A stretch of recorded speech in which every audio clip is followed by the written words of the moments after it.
Talmud often introduces folk sayings with two Hebrew words, yesh omrim, some say. When my family was in Costa Rica, I learned a wonderful Spanish folk saying, donde el diablo perdió su chaqueta, where the devil lost his jacket. It's a colorful way of saying you are in the middle of nowhere, which is a place we all end up sometimes. In a certain way, the purpose of these Yamim Noraim, these days of awe, is to recognize when and where we got lost over the past year so we can find our way back to the place we're supposed to be, home. As I look out at your faces, my final Kol Nidre as your senior rabbi, I'm flooded with memories. Some of you had to contend with damage to your home from trees after last year's ice storm. Others welcomed a new family member into the family, changed jobs, or lost one to downsizing. Contended with illness, married, divorced. If each of us is a book, this room is filled with an incredible library of love and life. Yet as different as our stories are, we all struggle with the challenges and dilemmas of being human. How can we do our best? What makes our lives significant? Which is the best way to respond to a life crisis? Judaism seeks to answer these same profound questions. For nearly 25 years in the rabbinate, I have learned close at hand why religion matters and why we need it. Tonight, using Yom Kippur as a lens, let's explore explicitly how Judaism can provide us a valuable framework and a set of directions by which to contend with our deepest human concerns. Permit me to summarize our 4,000-year-old tradition in a single sentence. Ready? Here it is. Religion is a pathway or spiritual technology by which we can rediscover and reconnect to divine love. Yom Kippur, meanwhile, is a singular day within our religion that helps us clarify what that divine love is for ourselves. In other words, Yom Kippur matters. While the average person is too busy to take advantage of all that our synagogue offers, those of us on staff sometimes shake our heads with how much is going on, we feel a strong pull to attend services on the high holidays, like the way a flock of migrating birds feels a deep internal call home each year. And throughout time, it's been the same for us. In the days of Moses and Miriam, Aaron led the people through the formative Yom Kippur experience of forgiveness, laying our failings on the heads of two goats. He helped our ancestors get right with themselves. During the Shoah, when life was as hard for Jews as at any other point in our history, Jews in the death camp continued to observe the holiday because Dafka, in that place of utter horror, Yom Kippur still mattered to our people and helped them survive their torment. I quote, "We needed to show God that we're locked in hell, but we were capable of singing his praises," recounts Eli Wiesel in Night. Mordechai Stern's story, found in Witness to History, recounts how on Yom Kippur, SS officers arrived and gave a speech in German. "In honor of your holiday, we will serve you special food." The Nazis, who had scientifically determined the minimum number of calories needed to keep their Jewish slaves alive, handed out marmalade and a hearty soup, hoping the Jews would dishonor the Yom Kippur fast. They even distributed cigarettes, shouting, "Eat what we serve you or you will be beaten." That day, Mordechai goes on, "I worked very hard near a pile of cement bags, so I hid my soup among the bags. After dark, I returned to fetch my food, but by its odor, I knew it had already spoiled. I was so hungry that I quickly ate it anyway." Thank God I did not become sick. I saw the hand of God keep me alive until liberation. Mordecai Stern's faith sustained him to work through the fast, eating only after sundown. This holiday bolstered Israelis during the Yom Kippur War, or the first Yom Kippur War, even for non-religious soldiers. The war brought forth for them a unique blend of reflection and sorrow that transcended religious observance, imbuing it with existential urgency. Just as we do, they prayed to be written into the book of life when death surrounded them. It mattered. Even today, as we confront our own existential crises in a world still marked by anti-Semitism and in which Israel divides too many of us, Yom Kippur remains deeply relevant. Most of us, until recently, have never had to directly face the world's oldest hatred, and it's making us wonder about our place in society. Many of us are faced with our own existential crisis. My siblings shared that they considered where they might move if America becomes too inhospitable for Jews. I got to tell you, this surprised me. My brother is pretty far left politically, while my sister is much more centrist. Their individual lives and personalities are quite different, yet they both question if the wide open gates of America were closing on the Jews. Yom Kippur matters because mortality comes to all of us, whether it's the loss of a pet, a parent, a friend, or partner. And while the themes of death resonate throughout our 25-hour fast, Yom Kippur is less about dealing with loss than it is about how to live today. Indeed, the Sephardic liturgy is almost exclusively about living better. Yom Kippur teaches us that our lives, though fleeting, are filled with purpose. Each and every action we take echoes in eternity, and the process of teshuvah, returning to our best selves, is a reminder that we are capable of change, growth, and becoming more attuned to the divine purpose for us and for our community. This brings me to an American folk saying, often ascribed to Alexander Bell, the creator of the telephone. When one door closes, another door opens, but we often look so long and so regretfully upon the closed door that we do not see the ones that open up for us. Ultimately, the purpose of the high holidays, and indeed our religion in its entirety, is to highlight this dynamic, pulsing nature of life, the opening doors, as well as offer ways to conduct ourselves when everything in our life ebbs and flows and opens and closes again and again. Nothing stays the same. Everything changes. Yes, but if our lives don't endure, do our actions even matter? This is an approach that hedonists have taken throughout the ages to this existential questions. What's the point if our existence doesn't matter because everything passes away? Then pursuing pleasure is the sanest answer, according to this school of thought. Purpose matters. We all crave it. Yom Kippur points us in the direction of purpose. Yom Kippur matters. So what are the goals of Yom Kippur?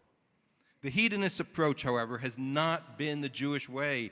Indeed, if we were to ask what the goals of Yom Kippur are, the first thing is that everything we do matters. That's why we need atonement and self-reflection, because otherwise we might feel overwhelmed. No way can we get it all right, nor do we need to. Even though everything we do matters, much of the time we act automatically, mechanically. When we're honest with ourselves, we recognize that too often we don't exercise the gift of our free will. Too often we are on autopilot. And this occurs in ways large and small. In the Vidui prayer, we confess to lifted eyes and sneers these small acts of betrayal against other people. The Vidui that we just recited long ago expressed a sense of what today are called micro-gestures, such as rolling our eyes or making sideward glances. But these micro gestures are universal, not limited to a given group. Our unhappy little micro gestures are the way we express our displeasure at others or life itself, often without conscious awareness. If we even have to atone for our micro gestures, where precisely do religion and Yom Kippur wish to point us instead? Everything can and should be connected to divinity. Everything can and should be connected to divinity. Why? When we feel life is meaningless, chaotic, or lacking in moral grounding, we experience a sense of ourselves or those around us as meaningless, chaotic, or lacking in moral grounding.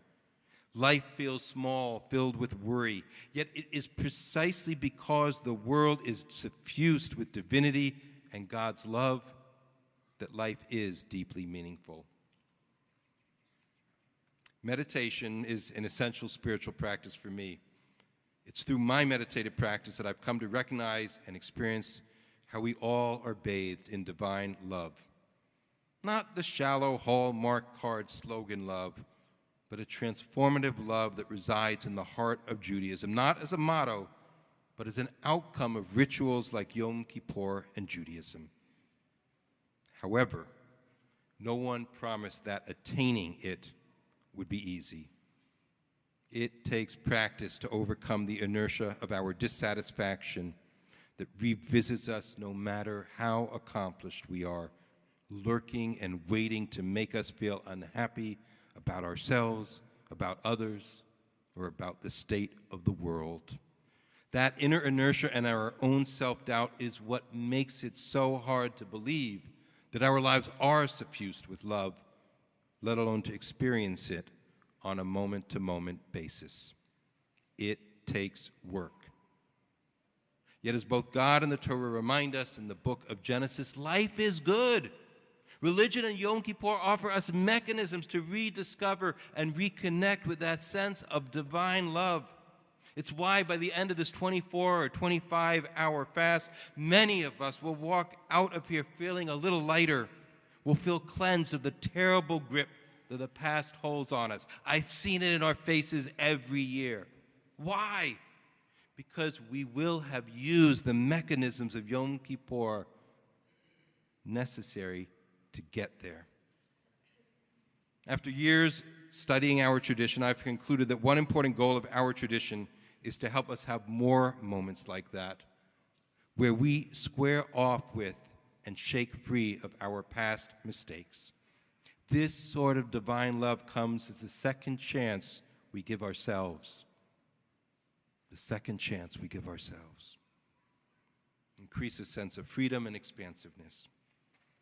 Another goal of Yom Kippur in Judaism is to help us increase our sense of freedom and expansiveness. For these principles are both the mechanism to discover this divine love as well as the outcome of experiencing love. For me, Jewish prayer and meditation have been helpful. But what matters most is finding your own path to these elevated spiritual states. Maybe you're a runner or an athlete or a music lover. Those are all good pathways to encounter the beauty and goodness of life, whether we're in a death camp, a war zone, or struggling beneath a hatred that permeates too much of contemporary American life. From the religious perspective, it's worth emphasizing that our theme here at CNS for the year is Amen, be a blessing. Being a blessing, as well as experiencing life as a blessing, is Judaism 101. It's also a graduate level course. We never finish this learning. Being a blessing is a purpose, a daily 365 purpose. It's unending and always necessary. During this year, I hope you will carve out more moments to be a blessing to others and yourself, even as you pause to discover all the blessings that are there for the taking. Sunsets and flowers, the Friday night blessing on children, helping a friend in need, All of these actions are righteous in themselves. They help us to be yosher, to act in a straight-ahead manner. On Yom Kippur, we pause from a world that is very good at making us feel small, constricted, or insufficient. I can't believe that's what God wants. And I hope you don't hold by that either. This precious gift of life is too valuable and short to squander on the many flavors of despair. We owe it to ourselves, to each other, to find more expansive ways to amen. The past doesn't need to define us. We are not our worst actions. It's hard to let go of our painful past, isn't it? I don't know which is harder, forgiving ourselves or others. Maybe it depends on how we're built. Either way, though, the past doesn't need to define us. We are not our worst actions, our lost opportunities, the hurts we've suffered. Nonetheless, those pieces are part of us. They don't magically disappear. Rather, we need to take an active role in releasing them. Jack Kornfield, a famous meditation teacher who grew up Jewish, once said that forgiveness is letting go of hope for a better past. Forgiveness is letting go of hope for a better past. What a tremendously profound teaching. The world is non-dual. There are not good people and bad people, good politics and bad politics, us and them. Non-dualism teaches us that life is not simply divided into good and bad, us and them. Instead, each of us carries within us both light and shadow. Yom Kippur calls us to embrace this complexity, to forgive both ourselves and others, and to seek a path forward that is filled with grace. Several years ago, I gave a high holiday sermon about how we shouldn't think of mensch as a noun, but rather as a verb. It's not so much that someone is wholly a mensch, but that throughout our days we have moments of mensching when we act from our deepest sense of self, concern for ourselves and others, being a blessing. Because mensch is best understood as a verb rather than a noun, it teaches us that the world is non-dual. There are not good people and bad people, good politics and bad politics, us and them. We are all flawed beings who first fall and then need to pick ourselves back up. This is one of the reasons why in every culture across the world there's a fall from grace myth or folktale. To fall is human. To help someone up, that's mensching. Yom Kippur reminds us that no one gets a free pass. Yeah, that reminder should encourage us to be kind to ourselves and others, which, again, is a means and the outcome of divine love. How does the day work? How does Yom Kippur work? It functions when we approach it as a day of retreat from or a disruption to our normal routines so that we can loosen the reins of our bad habits. The prayers, the fasting, the communal gathering all serve to break through the noise of everyday life. These rituals are not burdens, but gifts, reminding us that no matter how lost we feel, we are bathed in divine love and have the ability to return to it. Indeed, it is a communal aspect of both Yom Kippur and Judaism that reinforces how this path of teshuvah is serious, important. We are not alone in this work. And while fasting is hard for many of us, and some of us can't fast because of doctor's orders, this day is designed so that we can free ourselves from the needs of the body, because too often our cravings distract us from living as we really want. They are the monkey on our back. What are the pitfalls of Yom Kippur? How do we respond to them? The genius of Judaism is how it has created an abundance of mechanisms to remind us that everything and every life is significant. It recognizes that once we can stare directly at all our imperfect actions that cause us shame, we can begin to come to terms with our imperfect past and accept our imperfect selves. This is all part of the path of love. We take stock of ourselves so that we can become more loving, and in turn, we will discover that we are more open to receiving the love that surrounds us at every moment. For many Jews, the rituals themselves or the Hebrew can be off-putting or foreign, and in this sense, they can increase the sense of dualism rather than non-dualism. We can feel ourselves at a distance from others, the tradition, or even ourselves. For those of us who find the Hebrew prayers of the fasting difficult, Yom Kippur offers a deeper message. It's not the words, but the intention behind them that matters.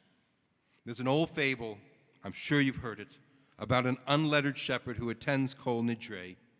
And as a child, the shepherd had only learned the Aleph Bet, but nothing more. And while others prayed, the shepherd recited Aleph Bet Gimel, Aleph Bet Gimel over and over. As the story goes, that year, the most powerful prayers offered up by any Jew was the shepherd's alphabet. Intention really does matter. Whether through silent prayer, personal reflection, or acts of kindness, the goal is the same, to reconnect with the divine and our truer selves. And sometimes, maybe too often, we just don't want to do the work of love. Inertia is a bear, and it is easier to disbelieve in love. It's easier to imagine that the life we currently experience is all there is all we are. Yet the purpose of Judaism is to disabuse us of our small-mindedness and small-heartedness. God wants our days to be filled with a sense of joy, openness, gratitude, blessing. As we reflect on the journey of Yom Kippur, it's essential to recognize that in many ways this day is designed to help us find our way back when we've become lost. In life, we all wander off the path, ending up spiritually and emotionally, as the saying goes, Donde el diablo perdió su chaqueta, where the devil lost his jacket, far from where we ought to be. In the end, Yom Kippur, and indeed our religion as a whole, provides us with the tools to find our way when we've wandered off the path. The prayers, the fasting, the moments of introspection, they help us to reset, refocus, and return to a life filled with meaning and purpose. No matter how lost we feel, Yom Kippur reminds us that there is always a path back. Are we willing to walk the path? Put in the effort? Trust this sacred process that has been handed down from parent to child over the millennia? For when we do so, like Noah's rainbow, the eternal promise beckons us, reminding us that home awaits. Welcome home, my friends. Welcome home.